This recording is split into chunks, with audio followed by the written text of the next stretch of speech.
예, 저희들이 이제 다섯 번째 시간입니다. 그래서 우리 첫날 우리가 드렸던 이제 강의안을 보시면 이제 저희들이 12번 이제 진행할 내용의 목차들이 쭉 기록이 되어 있습니다. 그래서 여러분들이 이 목차를 좀 보시면서 이제 지금까지 진행되었던 내용들이 어떤 내용인가 하는 거는 한 번씩 좀 확인을 하면 좋겠는데, 이제 한번 그 첫 번째 페이지를 한번 보시면, 첫 번째 페이지를 한번 보시면은 이제 서론할 때 이제 마라가 된 나오미, 이게 첫 번째 날 내용입니다. 제가 좀 사과 말씀드리는 건, 이게 지금 그 스테이플이 옆에 붙어 있어 가지고 굉장히 좀 불편하실 것 같습니다. 이게 이제 저희들이 한 1200부 정도 복사를 하다 보니까 이제 인쇄소에 이 작업을 좀 맡기는데, 기계로 하다 보니까 여기 말고는 스테이프를 집을 수가 없어 가지고 지금 좀 불편하게 됐고, 그리고 요번에 이제 요번 주일에 저희들이 큰 경비 차이가 없어서 이제 책자로 아예 만들어서 이제 다음 주에 다룰 2주차, 그리고 요번 주 다룰 1주차 내용을 좀 같이 책자로 묶어서 우리가 다음 주에 좀 드리려고 합니다. 그래서 며칠만 좀 수고를 하시면 좋겠는데, 그래서 첫째 다루었던 내용은 마라가 된 나오미, 그 참 기쁨이었는데 모압 지방으로 갔다가 인생의 모든 쓰라림을 맛보게 된 이제 마라가 된 나오미, 이게 첫 번째 날 내용이었습니다. 그리고 두 번째 날은 이제 그 일이라고 해서 이제 모압에서 돌아오는 나오미죠. 모압에서 돌아오는 나오미인데, 이제 첫 번째 우리가 둘째 날 다루었던 것은 이제 나오미가 돌아오는 겁니다. 나오미가 돌아오는 것, 마치 이제 누가복음에 탕자가 돌아오는 것처럼 이제 나오미가 돌아오는 내용입니다. 그리고 이제 셋째 날 다루었던 내용은 이제 나오미가 돌아올 때 누가 동행하느냐, 이제 룻이 동행을 합니다. 룻이. 그래서 시어머니 나오미가 여러 번 만류를 하지만 이제 룻이 하나님 앞에 돌아오게 되는, 그래서 유명한 그런 고백, 참 당신이 가는 곳에 나도 가고 당신이 머무는 곳에 나도 머물고. 그래서 참 이 놀라운 고백을 하면서 룻이 이제 나오미를 붙잡게 되는 내용, 이게 이제 셋째 날 내용입니다. 그리고 이제 어제 다루었던 이제 2장은 무대가 이렇게 이제 보아스의 밭이 됩니다. 보아스의 밭. 이제 보아스와 이제 룻이 만나게 되는, 이제 만나는 내용이 2장을 우리가 이루고 있는데, 그래서 어제 다루었던 내용은 앞부분, 이제 아직 직접적인 만남은 없습니다. 이제 룻은 보리를 줍기 위해서 이제 밭에 가서 일을 하게 되는데, 이제 마침 참 우연히 그 밭이 이렇게 보아스의 밭이었고, 그리고 또 이제 마침 그 시간에 보아스가 이제 방문을 하게 됩니다. 그리고 이제 낯선 여인이 이렇게 일을 하고 있으니까, 그러니까 이제 묻는 거죠. 아, 도대체 저 여인이 누구냐? 이렇게 질문을 했을 때 이제 사환이 이렇게 이야기를 합니다. 그러니까 참 모압 여인 룻이다, 시어머니와 함께 왔던, 그렇게 이야기를 하고, 그리고 또 참 아침부터 참 지금까지 정말 성실하게 참 일하고 있다라는 그런 이제 보고를 합니다. 그래서 지난주 우리가 어제 다루었던 내용은 참 우리가 하나님 앞에 돌아왔을 때 참 일어나는 놀라운 일 중에 하나가 뭔가 하면 이제 이 우연이죠. 우리에게 일어나는 그 우연이 참 결국은 하나님의 손 안에 있기 때문에 우리를 살리고 회복시켜 가는 방향으로 이제 이 우연이 작동이 되는 겁니다. 이게 참 저도 이 말하기 좀 조심스럽긴 한데, 우리에게 일어나는 이 우연한 일들이 방향이 어느 쪽으로 가느냐, 하나님께서 우리를 회복시키시고 또 마침내는 놀랍게 사용하시는 방향으로 이 우연이 향하게 되는 거죠. 그래서 이제 어제 다루었던 내용은 이제 우연도 하나님의 손 안에 있어서 이제 룻은 보아스의 밭에 이르게 되고, 또 보아스는 마침 그 시간에 방문을 하게 됩니다. 자, 그래서 오늘 다루게 되는 8절부터 16절까지 이제 말씀은 이제 보아스와 룻이 대화를 나누는 내용입니다. 이제 첫 번째 참 대화를 나누게 되는 내용들이 이제 이 8절부터 16절에 기록이 되어져 있습니다. 그래서 강의안을 여러분들이 성경과 함께 강의안을 좀 보시면, 먼저 이제 조금 큰 틀을 좀 보시면 좋겠는데, 서론에 이제 오늘 본문은 보아스와 룻이 밭에서 나눈 대화를 기록을 하고 있습니다. 그런데 이제 우리가 문학적인 어떤 그런 기법에서 이 동심원 구조를 이루고 있다. 동심원 구조. 그러니까 우리 동심원 생각하시면 우리 원 밖에 시작과 끝은 이제 점점 이 끝을 이루고 점점 이제 중심을 향해 들어오는 구조입니다. 중심을 향해. 그래서 이제 오늘 그 말씀은 1번을 한번 보시면 이제 보아스의 첫 번째 말이 8절과 9절에 기록이 됩니다. 그러니까 보아스가 룻한테 참 따뜻함과 그리고 놀라운 배려의 말을 하는 것, 이제 이것이 8절 9절에 이제 기록이 됩니다. 첫 번째 대화입니다. 대화. 이제 보아스가 말하는 거죠. 그리고 이 말에 대해서 이 10절 말씀은 이제 룻이 반응을 보입니다. 반응. 그러니까 엎드려 절하면서 어떻게 나한테 이런 호의를 베푸십니까? 이렇게 룻이 반응을 보입니다. 2조 2. 그리고 이제 그 다음 오늘 본문, 어쩌면 이 룻기의 참 주제가 될 수도 있는 말인데, 이제 보아스가 두 번째 말하는 거죠. 결국 이 말은 뭔가 하면, 왜 지금 자기가 이 룻한테 호의를 베풀게 됐는가? 이유는 너한테 대해서 들은 것이 있다는 겁니다. 너한테 대해서 내가 들은 것이 있기 때문에 내가 이런 호의를 베푼다라고 이야기를 합니다. 그러면 이제 1, 2, 3, 그리고 제가 그 다음 표기를 2-라고 표현했어요. 2-. 그러니까 이거는 뭔가 하면 이제 바로 앞에 이와 짝을 이루면서 이제 룻이 반응을 보입니다. 한 번 더 이제 여기에서 참 앞에서는 한 번 더 이제 룻이 감격을 하는 거죠. 그리고 또 계속해서 참 은혜 제한테 주시기를 참 요청한다. 이렇게 이야기하고 이제 마지막 14절부터 16절까지 말씀은 이제 보아스의 세 번째 말인데, 역시 배려입니다. 배려. 앞에서 이야기했던 참 이 보아스가 이 룻을 정말 따뜻하게 배려해 주는 말이 이제 마지막 14절부터 16절까지 기록이 되어져 있습니다. 그러니까 이 전체적인 이제 구조가 이렇게 되어 있습니다. 그래서 이 구조를 우리가 좀 한 번씩 말씀을 드리는 거는, 이제 이런 구조를 우리가 파악을 하게 되면 이제 가장 본문의 중심이 어디에 있는가 하는 것을 우리가 조금 더 정확하게 파악할 수 있습니다. 그래서 이런 구조를 가질 때는 이제 가장 강조점은 중앙입니다. 중심. 그러니까 이제 보아스의 두 번째 말, 이 말이 이제 이 대화의 가장 핵심이 되는 거죠. 핵심. 자, 그런데 이제 오늘 다시 한번 서론 부분을 보시면, 제가 마지막에 이 보아스는, 이거는 전통적인 해석입니다. 그러니까 저는 뭐 그렇게 무리가 된 거라고 생각하지는 않는데, 이 보아스는 결국 이제 신약에 우리 이 예수님에 대해서, 구속자 예수님에 대해서 예표가 되는 분입니다. 예표.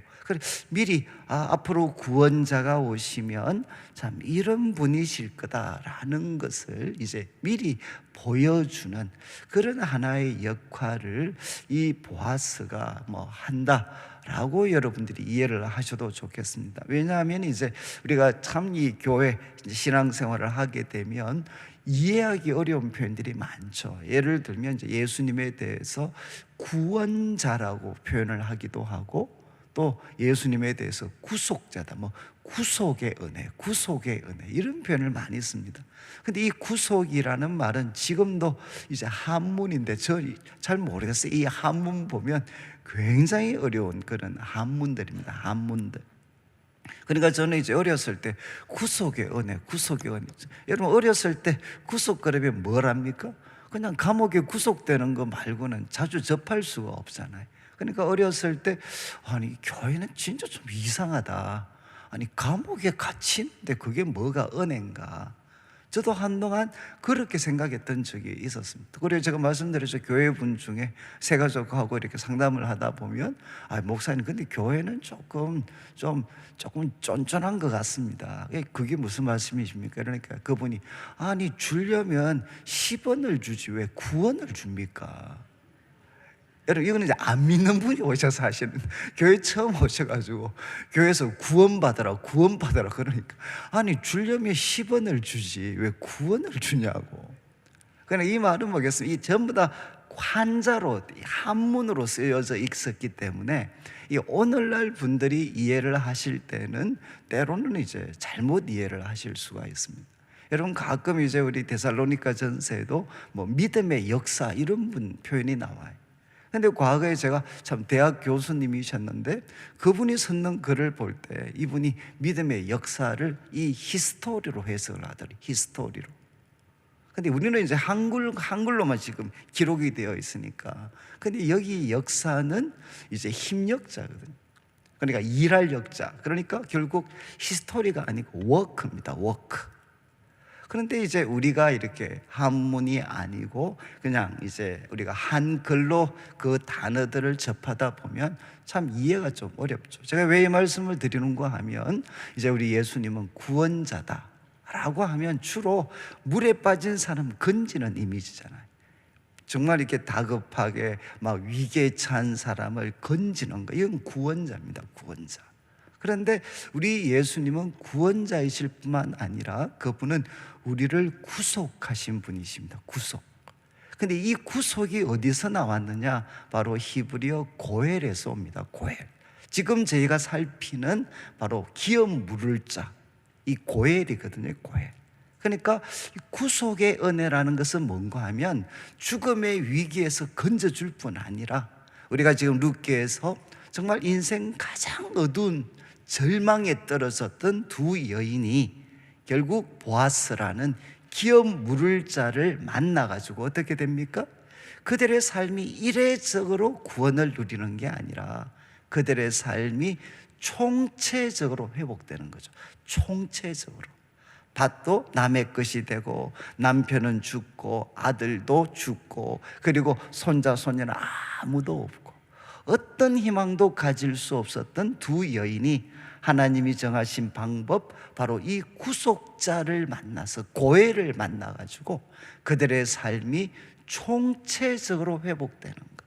이게 뭔가 하면 우리가 예수님을 만나서 일어나는 일입니다. 예수님은 우리가 물에 빠져 죽어갈 때 소위 말해서 뭐 밧줄을 던져서 건져주는 이런 일회용 구원만 하시는 게 아니라 지금 룻과 나오미처럼 희망이 없잖아요. 희망이. 그런데 바로 이 보아스를 통해서 그들의 삶이 총체적으로 회복이 돼가지고 하나님 역사의 당당한 주인공으로 세워지게 만드는 것, 이게 뭔가 하면 바로 구속의 은혜, 그리고 구속자이신 예수님, 이 구속자에 대한 설명입니다. 자, 그래서 여러분들이 오늘 이 말씀 속에 참 이 보아스의 모습 속에서 뭐 100% 완벽하지는 않지만 우리 예수님이 바로 저런 분이시지, 우리를 구속해 주신, 우리를 회복시켜 주신 바로 우리 구속자 예수님은 저런 분이시고 예수님 안에서 내가 이런 은혜를 누릴 수가 있겠구나 하는 것들을 여러분들이 한번 생각을 하시면 좋겠습니다. 그래서 이제 첫 번째 8절 말씀을 한번 보시죠. 이제 그 사환을 통해서 보아스가 룻에 대해서 소개를 들었습니다. 소개. 그래서 8절 말씀에 이제 보아스가 룻에게 첫 번째 이야기합니다. 내 딸아 들으라. 내 딸아 들으라. 이렇게 이야기를 합니다. 그래서 우리 강해안을 보시면 사랑하는 아버지가 딸을 대하듯이 지금 이렇게 따뜻하게 대하고 있고, 그리고 룻을 부를 때 다 이 보아스가 3장 10절에도 11절에도 이 딸이라는 표현을 사용을 합니다. 그래서 이제 우리 그 많은 분들이 추측을 할 때 이 보아스의 나이가 아마 룻에게는 아버지 뻘 정도 되지 않았겠느냐.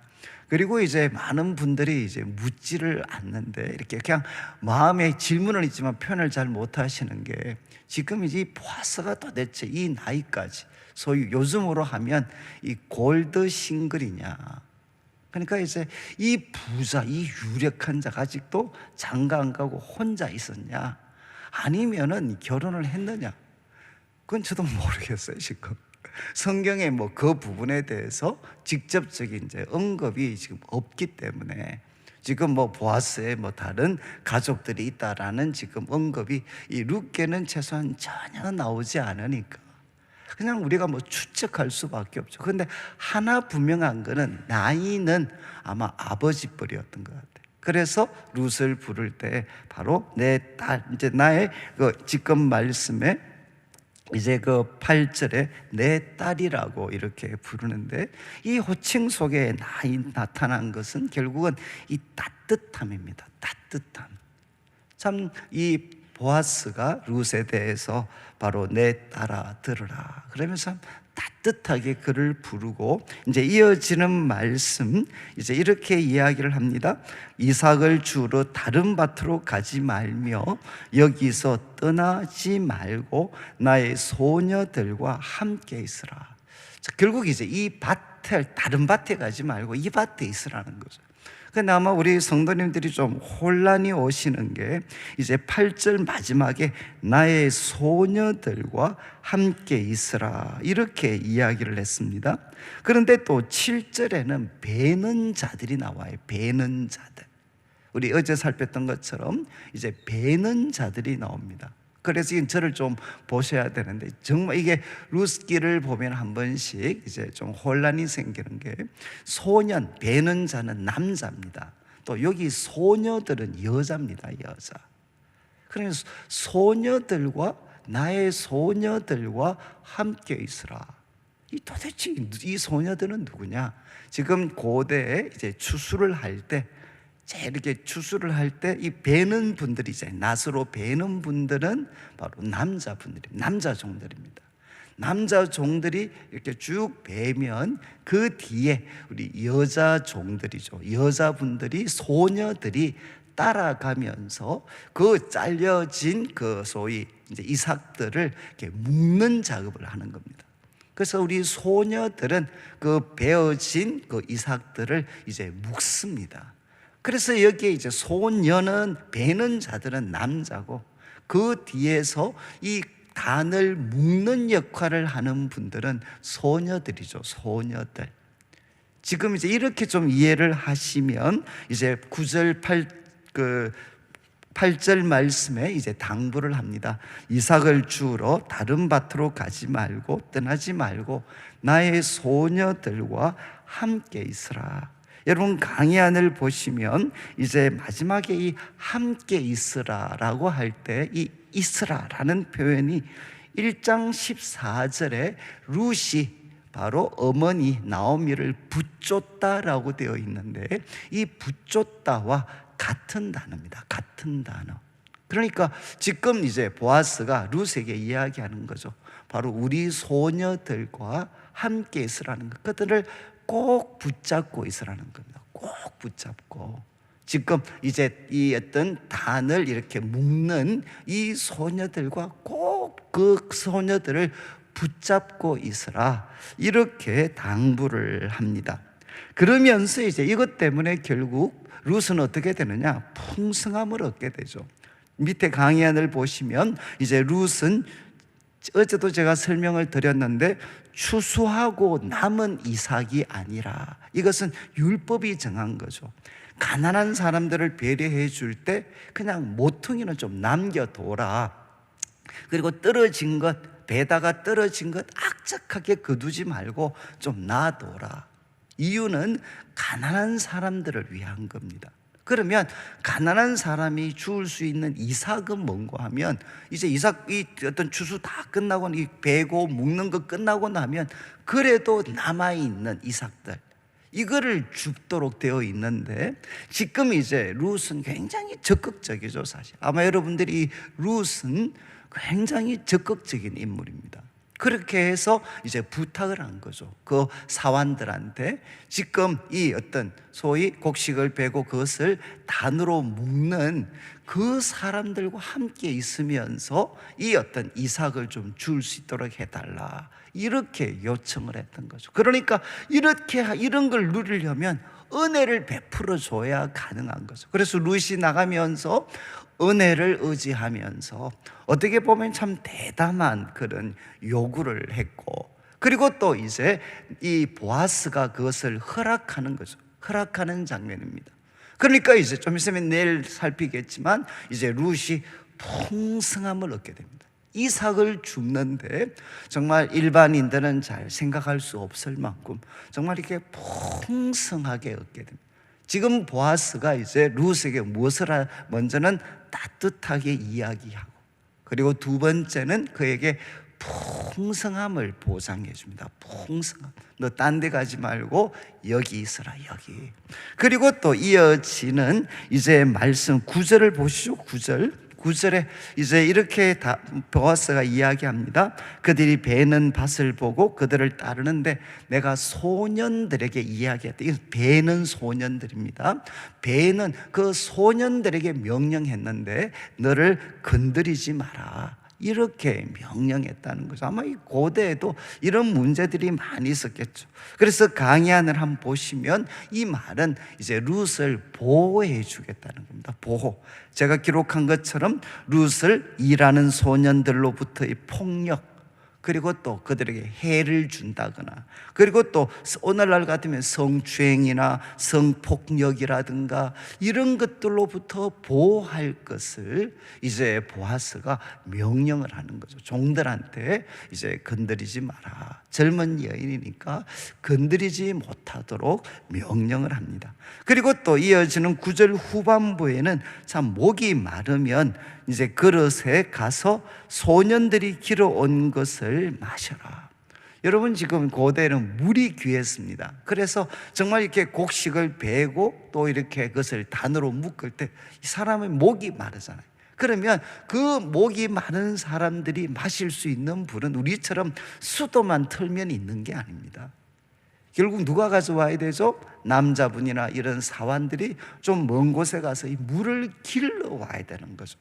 그러니까 여러분, 지금도 요즘도 수돗물도 저희들이 남의 집에 갔을 때 먹는 게 좀 조심스러운데, 고대에 그것도 사환이 그 참 보리삭을 줍는 여자가, 여러분, 그 집 일꾼들이 일하도록 일꾼들이 일찍부터 가서 또 물을 먹는다, 그건 사실 상상하기 어렵죠. 그런데 이제 보아스가 배려해 줍니다. 일꾼들을 위해서 준비한 물이 있는데 너가 목이 마르면 마셔라, 마실 수 있도록 그렇게 배려를 해 줍니다. 그러니까 참 보아스는 이런 육체적인 필요에 대해서, 물로 대표되는 이런 필요를 공급해 줍니다. 좀 정리를 하면 이제 보아스는 룻을 처음 만났죠. 처음 만났는데 이렇게 4가지, 뭐 5가지가 되는데 내 딸아 라고 부르면서 참 이 낯선, 그리고 이방 여인인데 그 딸에 대해서 따뜻함을 우리가 제공해 주고, 그리고 이야기합니다. 나의 소녀들과 붙어 있어야 된다. 딴 데 가지 말고. 그러면서 그에게 풍성함을 약속을 해주고 풍성함의 길을 열어주고, 그리고 보호해 주죠. 그 남자 베는 소년들한테 그를 건드리지 못하도록 그를 보호해 줍니다. 보호해 줄 뿐만 아니라 이제 목마르면 마실 수 있도록 그의 필요를 정말 이렇게 다 제공을, 배려를 해 주는 거죠. 여러분, 이제 이렇게 보아스가 배려를 해줍니다. 제가 좀 오늘은 영적인 그런 게 될 조금 비약적인 해석일지 모르겠는데, 이게 우리가 예수님이 우리에게 제공해 주시는 거죠. 예수님, 우리가 주님 앞에 나가면 이렇게 따뜻함이 있습니다. 따뜻함. 우리가 예배와 기도를 드리게 되면 참 그분은 우리를 따뜻하게 해주시고, 그리고 예수님 안에 무엇이 있느냐? 풍성함의 길이 있습니다. 풍성함의 길. 그래, 여러분, 또 예수님 앞에 나가면 여러분, 보아스가 종들에게 명령했던 것처럼 예수님께서 이 세상 사람들, 우리를 둘러싸고 있는 사람들에게 명령해서 우리를 건드리지 못하도록 하는 거죠. 그리고 오늘도 일하면서 지쳐있는 우리들에게 하나님은 마음껏 물을 마실 수 있는, 마음껏 이 시원한 생수를 마실 수 있는 이런 은혜들을 우리에게 허락해 주십니다. 자, 이렇게 이야기하니까 이제 룻의 반응, 10절을 보시죠. 룻이 이제 엎드려서 이렇게 질문을 합니다. 나는 이방 여인인데, 처음이잖아요, 처음. 나는 이방 여인인데 당신이 어찌하여 내게 은혜를 베푸시며, 이 지금 룻의 말에 두 번 다 포함되는 표현입니다. 아니, 나는 이방 여인인데 어떻게 나에게 은혜를 베푸십니까? 그리고 또 나를 돌보십니까? 그런데 이 돌보신다라는 표현은 우리 강의안을 한번 보시죠. 강의안을 보시면 나카르라고 해서 알아보다,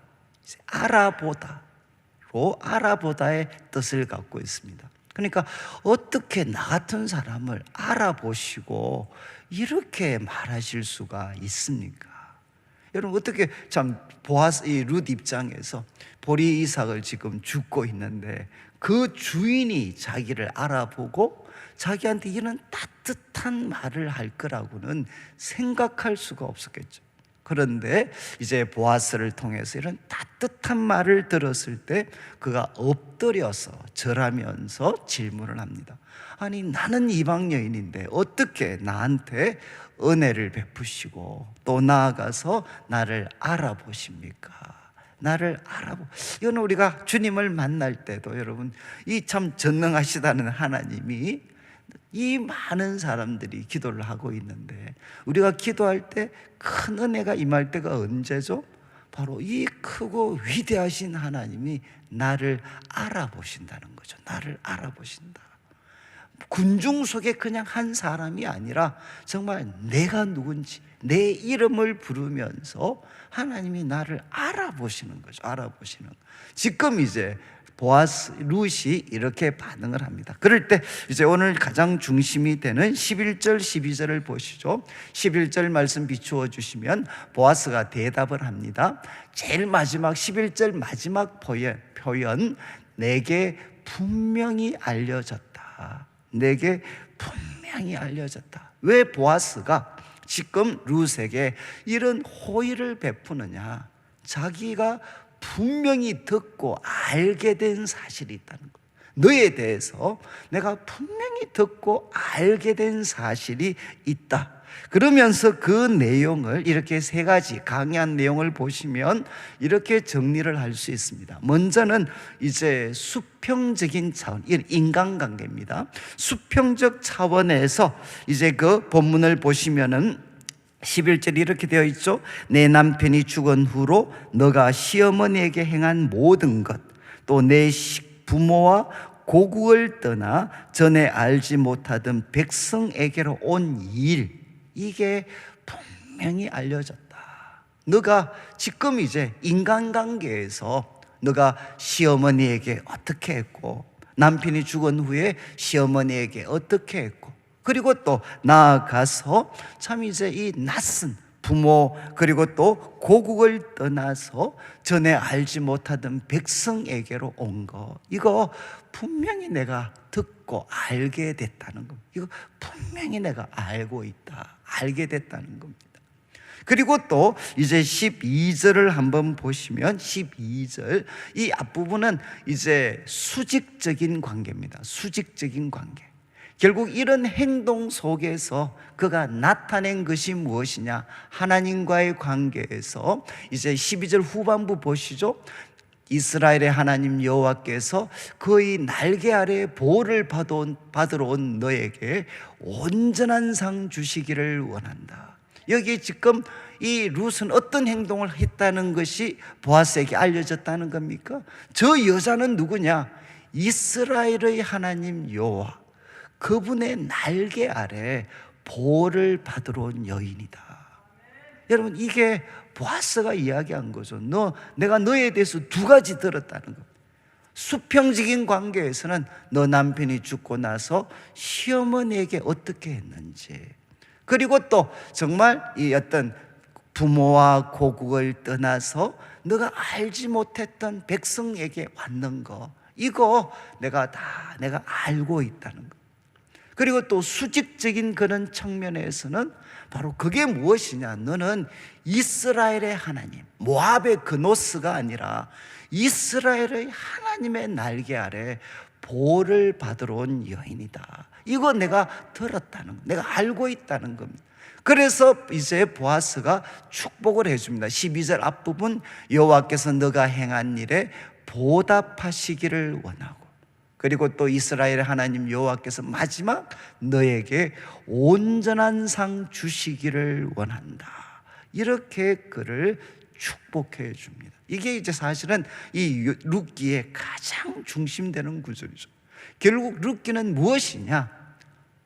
참 이렇게 시어머니에게 그리고 또 사람들에게 참 이렇게 이타적인 사랑을 베풀었지만 중심은 무엇?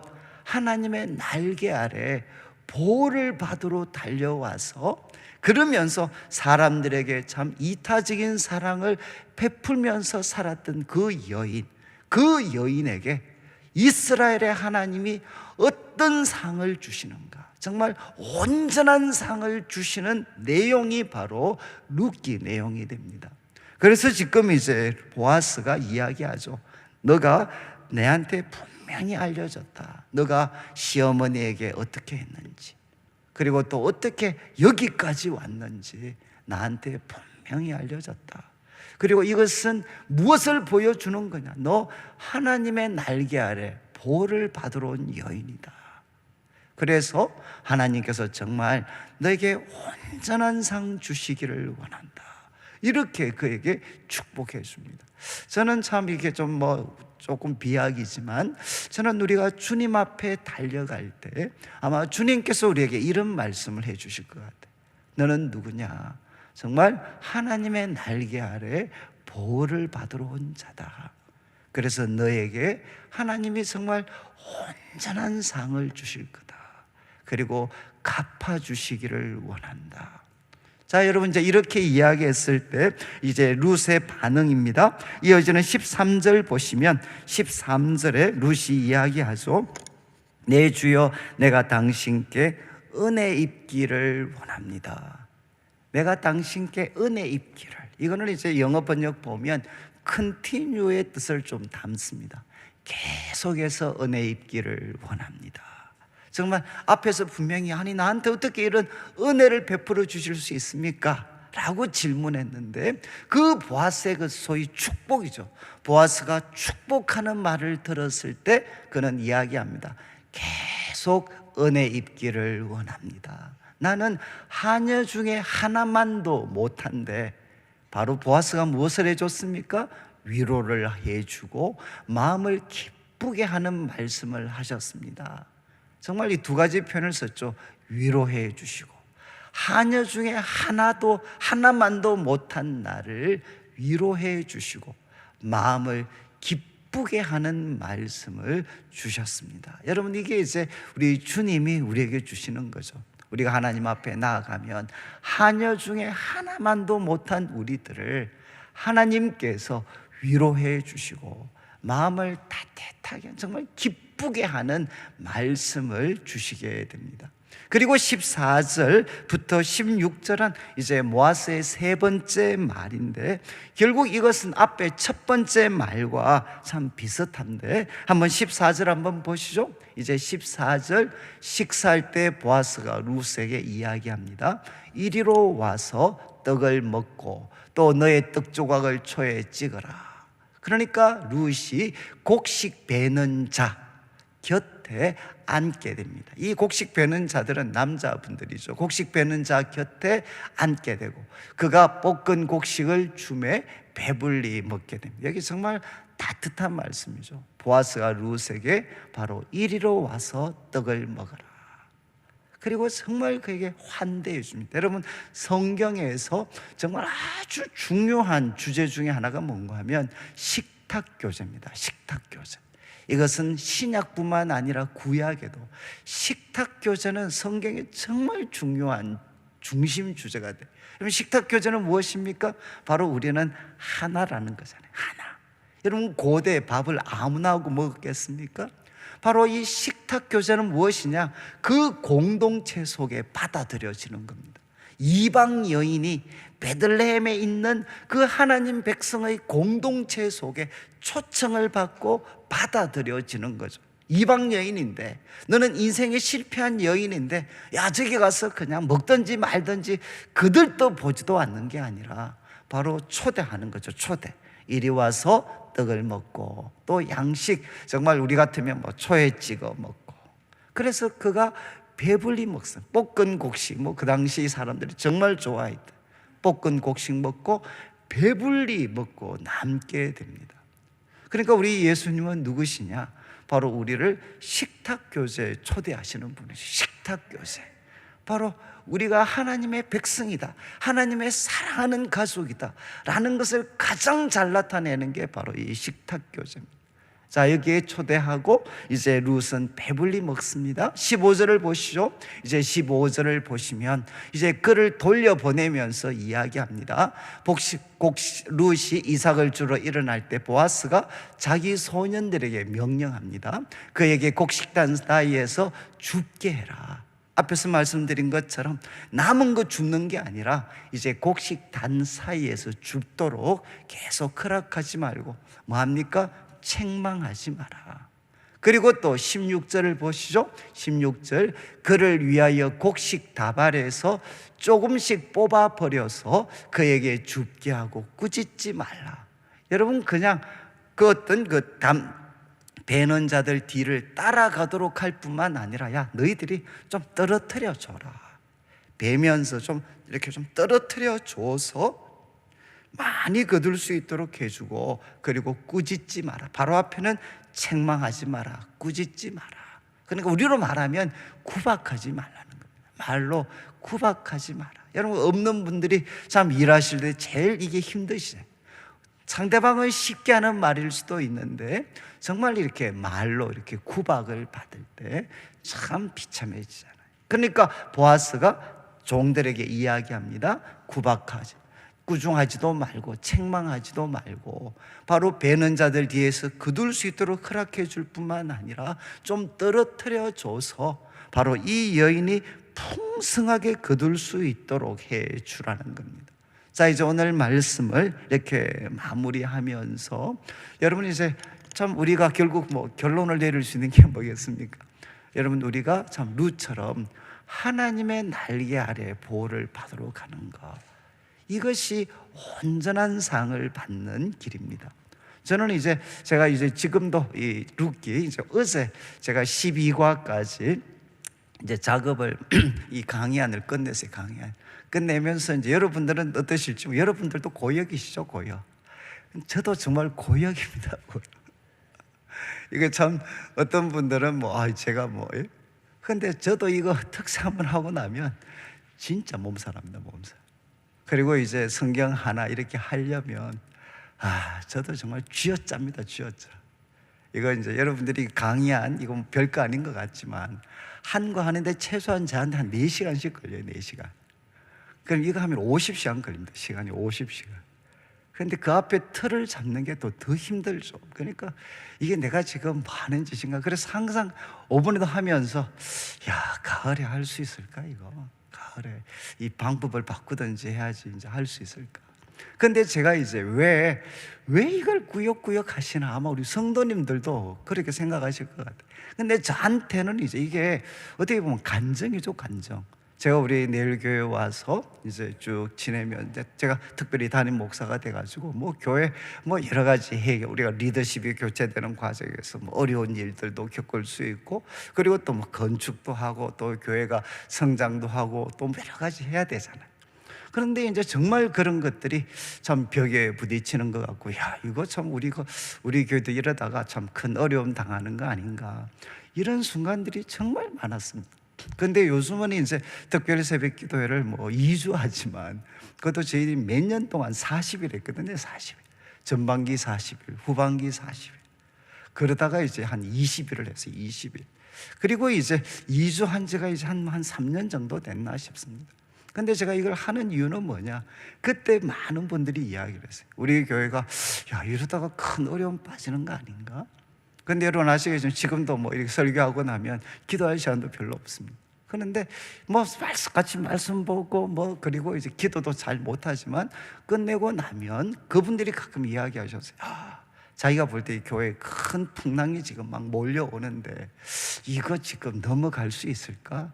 라고 자기들도 생각했는데, 또 특세 뭐 끝나고 나면 참 그 풍랑을 또 한번 파도 타기처럼 넘어버리고, 그리고 또 교회 또 뭐 어려움이 또 있는 것 같고, 이거 괜찮을까 싶은데 또 같이 모여서 말씀을 보고 또 기도하고, 소위 말해서 노에 힘 있는 사람들, 총에 힘 있는 사람들 찾아다니면서 우리가 뭐 도움을 호소하고 요청하고, 뭐 어떻게 보면 또 뭐 이런 행동하지 않고 우리가 같이 와서 그냥 말씀 보고 또 기도하고, 말씀 보고 기도하고. 저는 이것이 결국 무엇이었나? 이스라엘의 하나님 날개 아래 보호를 받으러 간 행동이었다. 그리고 하나님은 참 우리의 깨달음도 부족하고 기도도 부족하지만 그런 하나의 행동을 한, 노력을 한 사람들한테 하나님이 참 상을 주셨구나. 그리고 제가 또 말씀드렸죠. 저는 이 말씀을 저는 룻기를 보면 빼놓을 수가 없는, 저도 우리 할머니, 우리 어머니입니다. 우리 할머니, 우리 어머니, 그분들의 삶이 도대체 무엇이었나? 정말 모든 것이 실패로 가득했던 그 삶, 그러나 그분들에게 믿음은 무엇이었나? 항상 저는 그게 궁금했어요. 근데 이제는 요약을 할 수 있습니다. 그분들이 인생에서 잘못된 선택도 많이 하고 지지리도 고생했을 수 있지만 그들은 누구였나? 하나님의 날개 아래 보호를 받으러 왔다. 바로 온신 분들이다. 그리고 이제 벌써 이제 세월이 지나고, 요즘 장례 때문에 제가 장례를 가면 거의 우리 할머님 말씀, 우리 어머님 말씀을 많이 하죠. 제가 우리 할머님 이제 소천하신 게 95년입니다. 지금부터 이제 27년이 지났죠. 27년. 그러면서 이 27년 동안 제가 설교 때마다, 장례 때마다 전하는 말씀이 있어요. 썩어진 미랄이 참 열매를 맺게 되는. 그러면서 27년의 세월이 지났을 때, 27년은 정말 우리 가정에는 극악이었습니다. 희망이 전혀 보이지 않는, 끝없는 완전 그런데 참 우리 할머님이, 또 우리 어머님, 할머님이 하나님의 날개 아래 보호를 받으러 왔을 때, 가끔 저도 이제 동생들 자주 만나지는 못하는데 동생들, 조카들 소식 쭉 들으면 한 번씩 그 생각을 합니다. 우리 집에도 이런 소식을 들을 수가 있구나. 우리 조카들한테 이런 일이 있구나, 이런 일이 있구나. 그러면서 제가 앞에서 말씀드렸죠. 과거에는 우연히 터지는 일이 우리를 힘들게 하고 망치게 하고 좀 바닥을 치게 하는 일들이 대부분이었다면, 요즘은 한 번씩 소식을 듣고 있는 거죠. 우연히 들리는 소식들이, 이게 좀 표현이 그런데 좀 이게 긍정적인 방향으로 가는 소식들을 자꾸 이렇게 듣게, 그래서 마음이 어떻게 우연히 이런 일들이 있을까? 그러면 이제 제 마음에, 그렇지, 우리 어르신들이 바로 하나님의 날개 아래 달려왔을 때 하나님이 상을 주셔서 그 상을 30년이 지나고 50년이 지났을 때 우리가 이렇게 누리고 있는 거구나. 저는 말씀을 마무리하면서 여러분, 저는 특세가 여러분이 현장에서 듣든 아니면 유튜브 방송으로 듣든 간에 저는 이 시간이 어떤 시간이 되기를 원하느냐, 우리 개인적으로 또 우리 교회적으로 함께 하나님의 날개 아래 달려가는 시간, 저는 이 시간을 우리가 굳게 지킬 수 있으면 저는 우리 교회 가운데 어떤 어려움이 다가온다 하더라도, 어떤 파도가 달려온다 하더라도, 그리고 우리 성도들에게 어떤 파도가 달려온다 하더라도, 닥쳐온다 하더라도 하나님께서는 그것을 능히 이기실 수 있는 온전한 상으로 우리를 인도하시리라고 믿습니다.